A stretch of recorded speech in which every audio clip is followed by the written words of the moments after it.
A'udzu billahi minasyaitonir rajim. Bismillahirrahmanirrahim. Assalamualaikum warahmatullahi wabarakatuh. Alhamdulillah wa kafa. Wassallallahu wasallam ala nabiyyil mustafa wa ala alihi wa sahbihi ahli sidqi wal wafa. Asyhadu an la ilaha illallah wahdahu la syarika lah wa asyhadu anna sayyidana wa nabiyyana Muhammadan abduhu wa rasuluh. Allahumma shalli wa sallim wa barik ala sayyidina Muhammad wa ala ali sayyidina Muhammad. Rabbi shrah li sadri wa yassir li amri wahlul 'uqdatam min lisani yafqahu qawli. Allahumma yassir wa la tu'assir, rabbi tamim lana bil khair wa ba'du. Alhamdulillah, puji dan syukur kehadirat Allah Subhanahu wa ta'ala. Allah dapat mempertemukan kita dalam keadaan kita sihat walafiat di dalam rumah Allah, tempat ibadah, khairul biqa ala wajil ardi, sebaik-baik tempat di atas muka bumi, itu dalam masjid, di mana di tempat itu didirikan salat fardu 5 waktu, beribadah dan sebagainya. Salawat dan salam kepada junjungan kita baginda Rasulullah Nabi besar Muhammad sallallahu alaihi wasallam. Mudah-mudahan Allah Subhanahu wa taala menghalalkan kita untuk mendapatkan syafaat baginda Rasulullah sallallahu alaihi wasallam. Karena ada di antara umat manusia, umat Nabi Muhammad, akan tetapi dia diharamkan atau terhalang daripada mendapatkan syafaat Rasulullah sallallahu alaihi wasallam. Apa penyebab mereka terhalang tidak mendapatkan syafaat baginda Rasulullah? Di antaranya adalah membuat perkara-perkara baru di dalam agama yang mana tidak ada panduannya dan tidak ada petunjuk ajarnya, ataupun dengan bahasa mudahnya adalah melakukan bid'ah dolalah, bid'ah yang sesat. Kita adalah akidah Ahlussunnah wal Jamaah menerima ada istilah bid'ah hasanah, bid'ah baik, perkara baru yang baik. Jamaah salat subuh yang dikasihi dan dimuliakan Allah Subhanahu wa ta'ala, sebagai mukaddimah untuk subuh hari ini, para ulama mengatakan bahwa tahap ibadah kita sebagai manusia itu ada tahap mencari fadail, mencari fadilah. Kebiasaan kita kalau mendengar sebuah amalan, sebuah nilai pahala daripada sebuah ibadah, itu kita akan terpanggil. Itu wajar kita sebagai manusia untuk memberikan semangat atau rangsangan kepada kita untuk melakukan satu ibadah. Tetapi kita tidak boleh berhenti setakat untuk mengejar fadilah.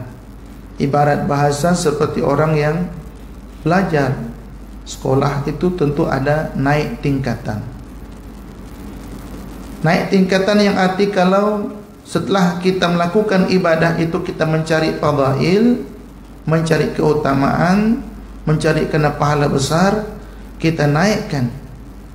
Kita naik kepada tingkatan itu, kita melakukan ibadah itu semata-mata panggilan kerana Allah Subhanahu wa ta'ala. Maka fadilah kita dapat, lipat ganda pahala kita dapat, keredaan Allah kita dapat, rahmat Allah kita dapat, dan tentunya syurga Allah pun dekat dengan kita. Jadi kata para ulama, kita kena naik setiap daripada masa ke semasa. Kita naikkan perasaan kita daripada melakukan ibadah itu yang awalnya adalah mengejar keutamaan, mengejar fadilah, naik kepada mengejar cinta Allah Subhanahu wa ta'ala. Kemudian yang paling afdal daripada semua itu adalah kita melakukan ibadah itu kerana kita cinta pada Allah.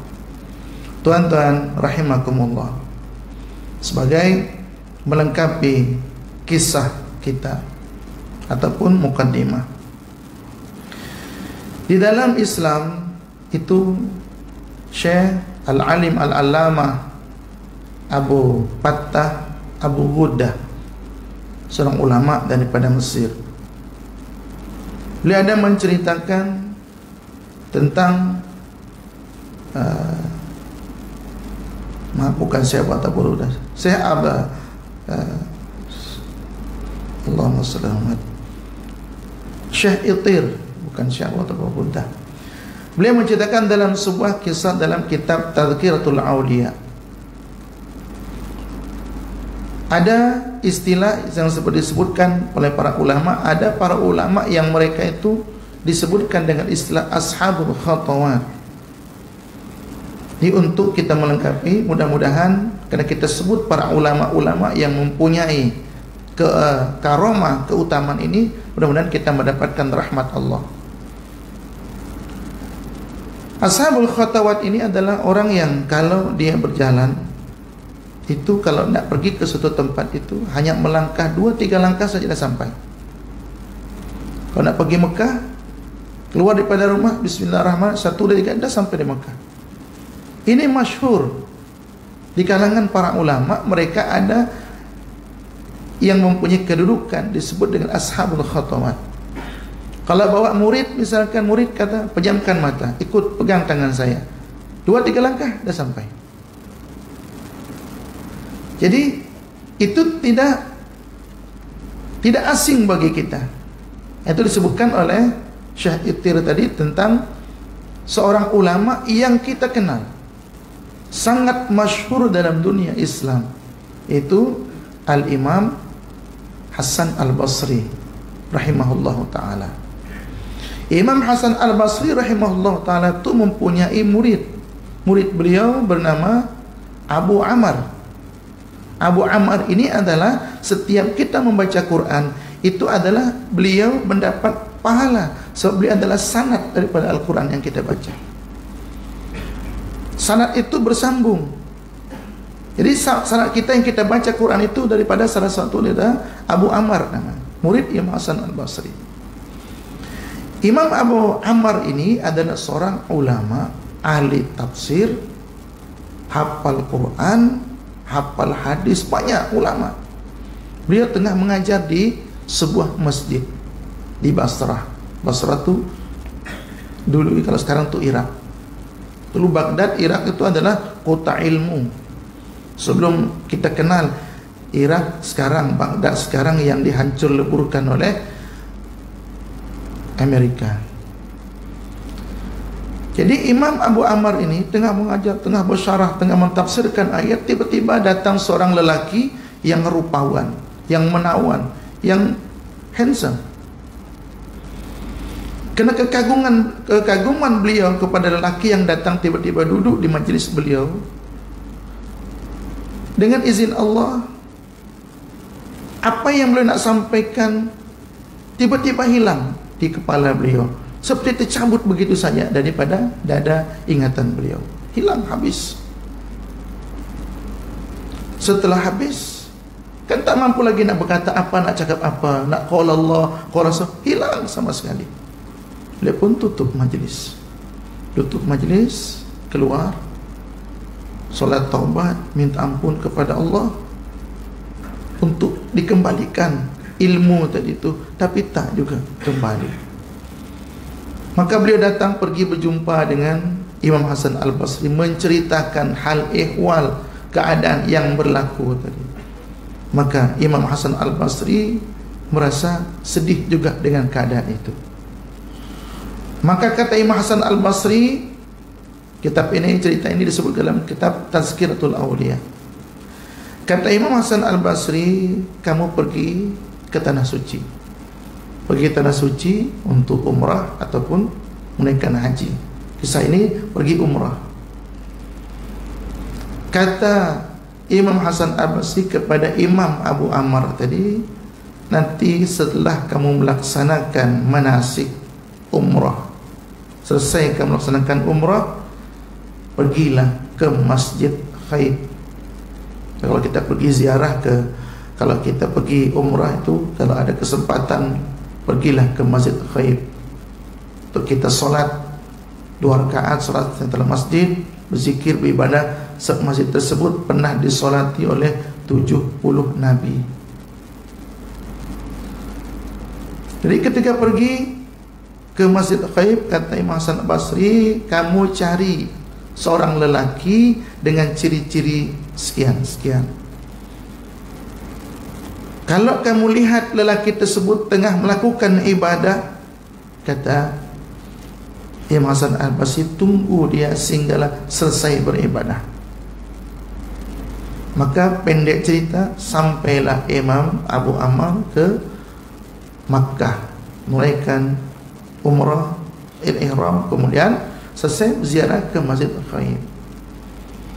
Dia melihat seorang lelaki di pojok daripada masjid bersendar di tiang. Kemudian orang-orang selepas solat dia akan menghadap, berkeliling, duduk beberapa saat, walaupun beliau tidak memberikan nasihat, tetapi duduk di sekitar lelaki tersebut, duduk beberapa saat macam kita cas pun. Maka itu tuan-tuan rahimakumullah, kalau kita berkesempatan berjumpa, bertemu dengan para kekasih Allah, aulia Allah, tuan guru, ulama, kita duduk saja sesaat itu, pandang wajah mereka, lihat mereka, itu mampu untuk memberikan kekuatan rohani kepada kita. Kita seperti mencas power yang mungkin kita lemah beribadah. Dengan duduk sekejap di hadapan mereka, itu mampu untuk membuat kita semangat. Jadi begitulah keadaan di Masjid Khaif. Para setelah selesai solat sunat, mereka mahu duduk sesaat, lepas itu balik, lepas itu dekat balik. Kemudianlah seorang lelaki dilihat oleh Imam Abu Ammar berpakaian putih, daripada ujung rambut sampai ujung kaki memakai pakaian putih yang bahasa kita tu cukup menjolok atau cukup lain daripada yang lain. Kalau yang lain-lain tadi, yang tadi itu ya macam jemaah biasa, tapi lelaki ini adalah macam lain, punya aura daripada jalannya begitu berwibawa. Dalam keadaan yang sama pun duduk sekejap, lepas tu macam seperti berbincang apa segala macam, lepas tu keluar lelaki yang berpakaian putih ini. Jadi habis tetamu daripada lelaki yang hendak didatangi oleh Imam Abu Ammar. Melihat daripada ciri-ciri yang disebutkan oleh Imam Hasan Al-Basri, inilah lelaki itu dalam hati Imam Abu Ammar. Maka beliau pun mendekat. Setelah beliau mendekat membacakan salam kepada kepada lelaki berkenaan, kemudian bertanya, kamu daripada mana asal? Imam Abu Ammar kata, saya daripada Basrah. Ada tujuan apa? Tujuan saya ke sini untuk meminta doa. Sebab saya tak satu pun hadis Nabi, ayat Quran, ilmu-ilmu yang tersimpan dalam dada saya itu hilang semua. Ketika mengajar ada seorang lelaki yang cukup rupawan, saya kagum melihatnya, menyebabkan hilang ilmu semua. Maka lelaki terberkenaan pun tampak fikir panjang, tanya sana saya tak, terus angkat kepala, angkat wajah ke atas, tadah tangan. Tadah tangan mendoakan. Kata Imam Abu Ammar, sebelum lelaki tersebut menutup doanya dan menurunkan pandangannya, ilmu semua itu kembali semula. Dia ingat semua apa yang tadi yang terlupa. Setelah selesai, sebelum Imam Abu Ammar pergi, kata lelaki berkenaan, maaf saya nak tanya, kamu tadi kata daripada Basrah. Ya Tuan. Siapa yang suruh kamu datang ke sini? Guru saya. Siapa guru kamu? Kata lelaki berkenaan. Kata Imam Abu Ammar, Imam Hasan Al-Basri. Kata lelaki berkenaan, Masya Allah, Hasan Al-Basri telah membuka apa yang patut dia tutup berkenaan dengan saya kepada kamu. Kalau macam tu, saya nak buka juga siapa Hasan Al-Basri. Kata beliau, dia dah buka. Dia suruh kamu datang ke sini untuk saya doakan, berarti dia dah membuka sesuatu kepada kamu berkenaan dengan saya. Beliau kekasih Allah, doa istijabah, serta-merta Allah kabulkan doanya. Kalau macam tu, aku akan buka juga Siapa Hasan al-Basri? Kamu tahu tak?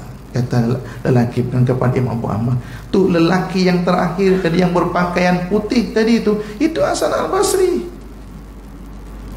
Kan dia kamu lihat daripada jauh, pakai pakaian putih, kemudian pakai imamah yang macam orang Arab tutup tu, dia tak nampak wajah. Padahal kata Abu Ammar, pandangan dia pergi daripada Basrah Irak ke Mekah itu dalam 1900 km, 1900 km lebih, hampir 2000 km. Dia pergi ke sana tu ada berhari-hari, maka mungkin berbulan, bukan naik pesawat, naik kenderaan unta dan kuda, berbulan mungkin. Sementara Imam Hasan al-Basri saya tinggalkan di Basrah.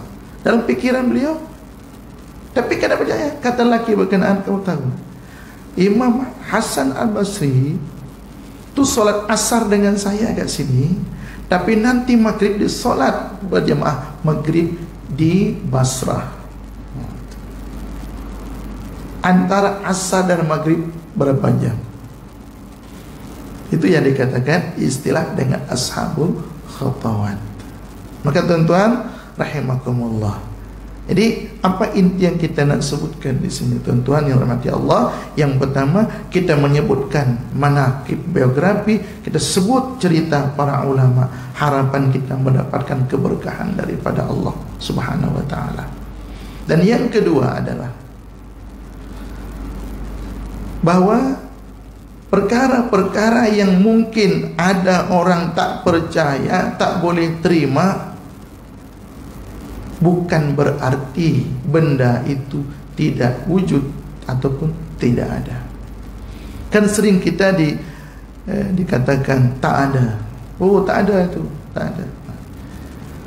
Elok kalau kita katakan wallahu alam. Kita tidak menafikan, kita tidak juga mengatakan iya. Sedangkan istilah ashabul khatawat, karamah yang dimiliki oleh para aulia Allah itu masyhur, tidak dapat diingkari. Macam mana seperti pernah kita sebutkan seorang ulama, Imam Thabit Al-Bunani, doa di separuh akhir malam, di sepertiga malam, satu doa beliau, ya Allah, kalaulah ada orang yang diberikan boleh solat di dalam kuburnya, anugerahkan kepada saya boleh solat di kubur. Ternyata Allah kabulkan. Ulama yang turun untuk meletak beliau di dalam liang kubur, di liang lahat, melihat setelah diletakkan jenazah ditutup dengan dengan bata, karena tanah tu pasir, dia tidak ditutup dengan liang lahat di tepi, tapi ditebuk di tengah, ditutup dengan batu bata. Batu bata tu jatuh, terlihat Imam Thabit Al-Bunani solat di dalam kubur.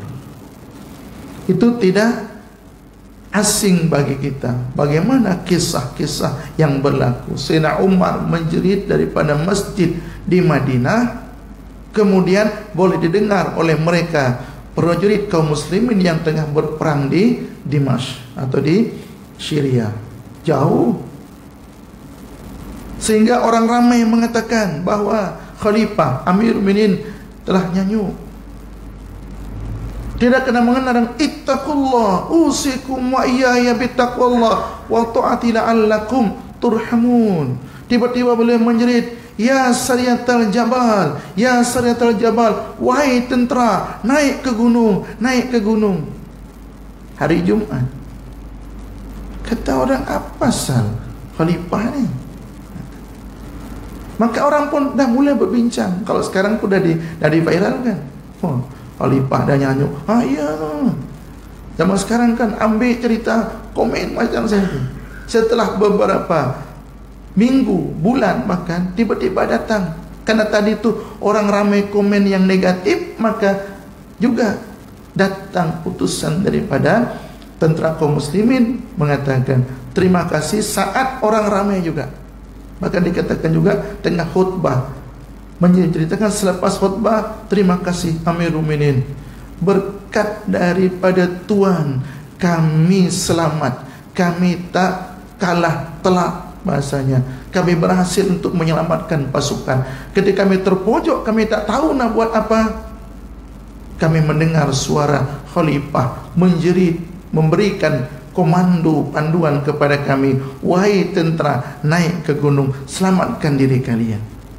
Jadi orang-orang yang dulu komen, astagfirullahaladzim, kata mereka, ini rupanya, ini zaman sahabat. Para ulama setelah sahabat pun banyak, tuan-tuan. Kalau kita baca Karamatul Aulia, Tazkiratul Aulia, banyak kisah-kisah seumpamanya. Kisah kalau mungkin kalau dikatakan itu ada sanad, ada silsilah. Setiap kitab kisah yang diceritakan oleh para ulama, mereka menggunakan cerita dengan istilahnya bersanad. Sanad tu daripada guru saya daripada guru, terus sampailah kepada yang menceritakan itu. Dan menceritakan bukan orang-orang yang tak dikenal. Kadang-kadang kita minta maaf mengutip perkataan. Mengutip perkataan tu kadang-kadang kita tak tahu daripada mana sumbernya. Kadang-kadang yang mengatakan Aristotle, kadang-kadang yang mengatakan entah siapa. Karena baik itu kita ceritakan. Tapi para ulama ketika menulis kitab menyebutkan satu ulama juga yang mempunyai credibility, yang dapat dipercayai, dengan istilahnya orang-orang siqah. Maka tuan-tuan rahimakumullah, dengan mukaddimah kisah ini mudah-mudahan kita mendapatkan keberkahan daripada Allah, bahwa banyak lagi kisah-kisah para ulama yang mempunyai karomah seperti itu. Ini yang dengan mukaddimah tadi disebutkan, dengan mereka itu melakukan ibadah bukan lagi mengejar fadilah, tapi mengejar cinta atau kerana cinta kepada Allah. Sehinggalah keluar kata-kata daripada mereka, kami melakukan ibadah, tidak ada wajib. Itu yang sering disalahkan. Tidak ada lagi kewajiban bagi kami untuk ibadah. Kawan-kawan kita sedang, itulah ajaran tasawuf itu sesat. Bukan itu, tuan. Maksud mereka tu kalau kita merasakan kewajiban macam kita ni, berat. Kalau kita tak wajib, kita tak buat. Tapi mereka para ulama lebih daripada itu. Selain itu adalah wajib, mereka tu melakukan tu kerana perasaan yang begitu rindu dan cinta kepada Allah. Kita boleh dalam kehidupan nyata kita dulu yang pernah muda, yang masih yang macam kita pernah muda. Kita sebelum berkahwin macam mana dengan pasangan kita? Kita nak dilihat, kita nak.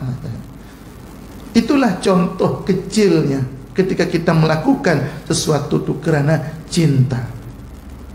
Maka itu kata para ulama, tahap pertama untuk melakukan ibadah, ya kejarlah fadilah supaya kita ada semangat. Fadilah solat malam untuk menyehatkan tubuh badan. Dia adalah kebiasaan orang-orang soleh dahulu untuk menghilangkan penyakit, mengeluarkan penyakit. Kalau kita sujud, lamakan sedikit sujud supaya darah itu mengalir ke saraf, ke kepala kita. Yang migrain, yang suka sakit kepala, dikatakan sebab saat sujud adalah tempat di mana darah itu akan lancar mengalir ke kepala. Ini tentu kalau kita banyak-banyak salat sunat. Kalau kita jadi imam ataupun kita jadi makmum, kan payah untuk nak buat sujud kita lama. Jadi itu di antaranya. Okey, kita solat malam, kita sujud lama mula-mula kan supaya kita sehat. Tapi jangan berterusan. Bulan berikutnya kita tingkatkan bahawa kita sujud kerana Allah Subhanahu wa taala. Sebab hadis Nabi sebutkan, sepaling dekat hamba dengan Tuhannya adalah di saat dia sujud. Kita sampaikan hajat kita kepada Allah di saat kita sujud. Kita doakan kaum muslimin, kita doakan mereka yang tengah mendapat musibah sekarang di Pakistan, yang banjir. Ada saja di belahan mana di dunia ini keadaan umat Islam yang tengah mereka menderita dengan musibah. Kita doakan mereka. Kita tak ada daya untuk menolong mereka. Mudah-mudahan dengan doa menyebabkan, meringankan beban mereka. Allah beri kesabaran kepada mereka. Dengan kitab Syama'il Muhammadiyah, muka surat 27, hadis yang ke-20. Bismillahirrahmanirrahim. dari Abu Zaid Ammar bin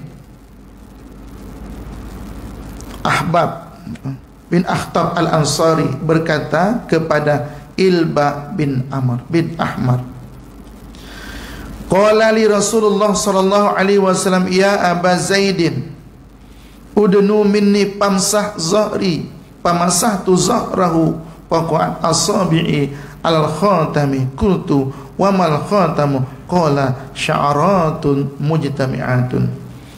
Ini bab kedua tentang tanda kenabian. Rasulullah SAW pernah berkata kepadaku, kata Zaid bin Amr, wahai Abu Zaid, kemarilah dan usaplah belakang badanku. Kenapa Rasulullah suruh seperti itu? Berarti Nabi, kalau tak dikatakan Nabi mengetahui itu, Allah tunjukkan kepada Nabi, ada seseorang yang teringin ataupun tertanya-tanya ataupun penasaran tentang tanda kenabianmu, wahai Muhammad. Maka ketika dekat, Nabi terus panggil. Jadi cara Nabi untuk, kadang-kadang Nabi memberikan nasihat itu, Nabi sebut dengan kisah ada seorang lelaki ataupun seumpamanya. Jadi rupa-rupanya Abu Ammar ini ada perasaan, betul ke Nabi ada tanda kenabian? Terdetik di dalam hatinya. Maka begitu, ketika dia ada, Nabi panggil, dekatlah kepadaku, sapulah belakangku. Maka kata Abu Ammar, aku pun mengusap bagian belakang badan Rasulullah SAW dan jari jemariku menyentuh tanda kenabian. Jadi kan asalnya kalau Nabi pakai baju tak nampak di belakang apa namanya, pundak belakang. Ketika disentuh, kata Imam Abu Ammar, jari jemariku menyentuh tanda kenabian. Ilba bin Ammar bin Ahmar Al-Yashkuri bertanya kepada Abu Zaid, bagaimana bentuk tanda kenabian itu? Abu Zaid menjawab, seperti gumpalan rambut. Sebab dikatakan mungkin beliau terpegang rambut, sebab tanda kenabian Nabi itu kan pada penjelasan sebelum itu seperti telur burung merpati, dan dia ada rambut di tanda kenabian itu. Nah, mungkin Abu Ammar memegang rambut yang tumbuh di tanda kenabian Rasulullah SAW, maka seperti gumpalan rambut. Keterangan hadis ini bertaraf sahih, dilaporkan oleh Muhammad bin Bashar daripada Abu Asim, daripada Azrah bin Thabit, daripada Ilba bin Ahmar Al-Yashkuri, daripada Abu Zaid Ammar bin Akhtab Al-Ansari. Hadis yang ke-21, Buraidah bin Al-Husayb berkata, Ja'a Salmanul Farisiyu ila Rasulillah sallallahu alaihi wasallam hina qadimal Madinata bimaidatin 'alaiha rutabun. Ini cerita ketika Sayyidina Salman datang ke Madinah daripada perjalanan cukup panjang daripada Persia, yang mana beliau adalah bertahun-tahun bahkan untuk datang ke negeri yang mana beliau pernah dengar bahawa Nabi akhir zaman akan keluar daripada sebuah negeri yang mempunyai atau yang banyak pokok kurma. Itu yang beliau pernah dengar. Akhirnya beliau mencari tahu, bahkan sampai beliau dijual belikan menjadi hamba. Ketika ada orang datang daripada tanya, tuan daripada mana? Saya daripada negeri yang ada banyak pokok kurma. Bahkan sampai jadi hamba saya untuk nak mencari, untuk sampai ke Madinah. Pendek cerita, dia pun sampai ke Madinah. Maka dalam cerita ini, setelah menceritakan beberapa cerita yang diantaranya adalah cerita yang dalam hadis ini, kemudian Fawada'a baina yaday Rasulullah sallallahu alaihi wasallam. Faqala ya Salmanu ma hadha. Faqala sadaqatun alaika wa ala ashabika. Faqala irfa'ha fa inna la na'kulu sadaqata. Qala farfa'ha. Jadi yang pertama yang dilakukan oleh Sayyidina Salman untuk membuktikan, sebab beliau dengar bahwa Nabi akhir zaman dia tidak makan sedekah, dia tak makan zakat, sedekah, baik yang wajib ataupun yang sunnah. Kalau yang wajib namanya sedekah, zakat. Kalau yang sunnah ya berupa sedekah, infak dan seumpamanya. Ketika Rasulullah SAW, ketika Sayyidina Salman tiba di Madinah, di sini tulis. Jadi ketika Rasulullah tiba di Madinah, Sayyidina Salman datang menjumpai Rasulullah SAW membawa hidangan berisi kurma. Jadi kan Rasulullah dilahirkan, Sayyidina Salman tahu Rasulullah dilahirkan di Makkah, tempat hijrahnya adalah Madinah. Maka di sini adakah wa imma Sayyidina Salman dulu sampai ke Madinah ataupun Rasulullah? Tapi dalam riwayat ini Sayyidina Salman dulu sampai ke Madinah. Karena beliau menunggu di Madinah, karena beliau dengar bahwa Rasulullah akan hijrah ke Madinah.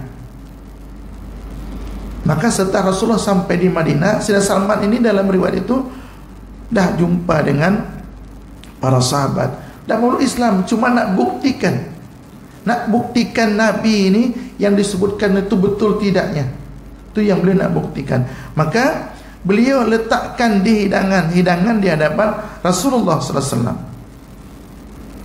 Berarti dalam kisah ini Rasulullah dah kenal Sayyidina Salman, dah meluk Islam, tetapi masih untuk meyakinkan hati, betulkah yang diceritakan? Sebab kisah Nabi tidak makan zakat, tidak makan sedekah ini daripada kitab Nasrani, daripada Injil, daripada padri-padri yang dia dengar. Padri dulu jujur. Ketika mereka dengan agama mereka itu jujur, maka mereka akan sebutkan sifat Nabi. Salah satunya Nabi tak makan sedekah. Maka Rasulullah SAW bertanya, wahai Salman, apakah ini? Itu hidangan yang dihidangkan oleh Sayyidina Salman, yang di atasnya itu ada kurma basah, kurma muda, rutab. Salman menjawab, ini sedekah untukmu dan sahabatmu. Maka Rasulullah SAW berkata, angkatlah ia dari sini, sesungguhnya kami tidak boleh makan barang sedekah. Jadi kita ingat kisah ketika ada orang memberikan sedekah kepada Rasulullah, tapi Nabi tak tolak. Nabi tak tolak sedekah berkenaan, Nabi simpan untuk diberikan kepada mereka yang berhak. Tiba-tiba Sayyidina Husain, Sayyidina Hasan, Sayyidina Husain ambil satu biji kurma itu, kemudian dimasukkan budak kecil lagi dalam umur 2 tahun, 3 tahun, tidak tahu. Ambil tampak makanan saya, terus dia makan. Maka Nabi nampak, dikeluarkan, Nabi masukkan jari beliau ke mulut Sayyidina Hasan sampai muntah. Apa kata Nabi? Anakku, dan cucu beliau, anakku, kita tak makan sedekah. Walaupun Sayyidina Hasan tu masih kecil, waktu Sayyidina Husain masih kecil, kan? Bahkan kata kita tak, dia tak mengerti tuan. Tapi anak kecil tu walaupun dia tak mengerti, dia boleh faham cerita apa dimasukkan. Cuma saya tengok dengan cerita dengan yang berlaku. Kadang anak saya sekarang ada usia 3 bulan, dia tak faham apapun nak ceritakan, tapi seolah-olah dia tu mengerti. Kita bercakap tu, dia tahu apa yang dia cakap, tapi dia macam boleh dia dengar apa yang kita ceritakan. Maka itu kata guru-guru kita, para ulama katakan, anak yang masih kecil itu jangan diperdengarkan hal-hal yang buruk, makian, caci maki, walaupun dia tidak paham, tapi dia boleh menyimpan apa yang kita sebut. Itu kita tengok. Maka Sayyidina Husain ketika nak memasukkan, Sayyidina Hasan ketika memasukkan, Nabi keluarkan. Kemudian Sayyidina Salman membawa hidangan itu pergi dari hadapan baginda. Tak puas hari itu, Faja al-ghad bimithlihi, pada abain ya Rasulullah SAW. Faqala ma hadha ya Salman? Faqala hadiyatun laka. Faqala Rasulullah SAW li ashabi ubsutu thumma ila al-khatami ala zari Rasulullah SAW fa amana wa kana li yahudi fashtarahu Rasulullah SAW bi kadza wa kadza dirhaman ala ayyadrisa lahum nakhlan au nakhilan. Keesokan harinya, kena semalam Rasulullah tak menerima sedekah. Keesokan harinya Sayyidina Salman datang lagi. Jadi dalam kisah ini Sayyidina Salman belum memeluk Islam, tapi dah biasa berkawan, berteman dengan Islam, jumpa dengan Rasulullah, tapi belum menyatakan iman. Kerana Islam tidak dipaksakan, bergaul bersama itu tidak ada masalah. Maka kita jangan sensitif dengan sahabat-sahabat kita yang non muslim. Macam mana kita nak kenal mereka kalau mereka kita tidak teman dengan mereka? Di hari minggu lepas saya pergi repair kereta, pasang tingkap. Jadi cakap dengan seorang uncle Cina. Dia kata lah, betul tidak Allah alam. Dia kata, saya banyak dengar itu ceramah di YouTube, kata.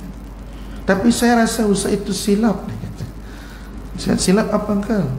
Itu dia cakap itu Nabi Yunus itu dalam perut ikan 40 hari lah. Dia kata itu silap, dia 3 hari saja, dia kata. Saya kata uncle, betul 40 hari 40 malam. Oh ya ke? Oh kalau tu macam tu saya silap. Okey. Berarti dia baca, dia dengar. Maka tu tuan-tuan rahimakumullah, alhamdulillah ada guru-guru kita, ustaz kita yang punya YouTube di ceramah-ceramah itu, mana tahu dia tak jumpa dengan orang tapi melalui ceramah membawa hidayah kepada mereka. Betul dia cerita banyaklah. Yang diceritakan itu baik semua, cuma itulah baik diceritakan, tapi baiknya itu kerana beliau belum memeluk Islam saja. Jadi kita teman dengan mereka. Ini cara Rasulullah dengan Sayyidina Salman itu lama. Sebab Sayyidina Salman memeluk Islam itu memerlukan masa. Jumpa, cuma beliau tak masuk masjid saya. Tapi kalau dengan sahabat biasa di Madinah. Maka sampai kali kedua Sayyidina Salman membawa lagi hidangan, makanan yang sama.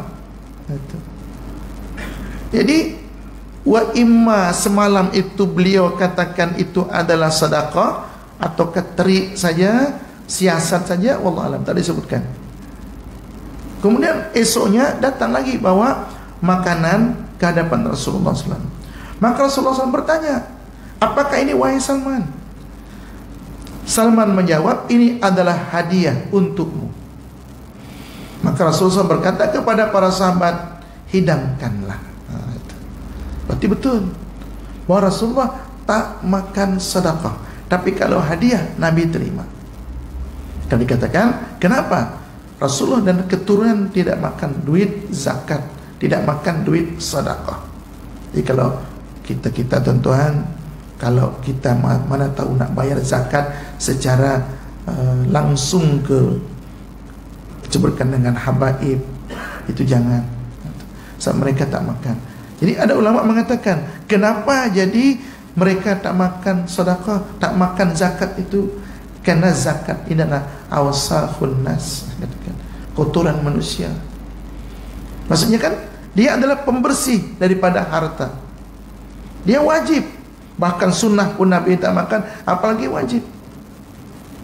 Nah, kalau kita melihat daripada kisah ini, berarti ketika ada orang menahan zakat yang patut dia keluarkan, manakala harta dia dah sampai nisab, sampai haul, pusingan 1 tahun, tiap-tiap tahun dia tak bayar, sama dengan dia memakan kotoran dia sendiri.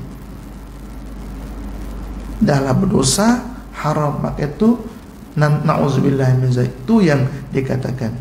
Kadang-kadang sakit dia tak tahu penyebab dia apa, tak tahu datang daripada mana, sebab apa penyakit itu datang.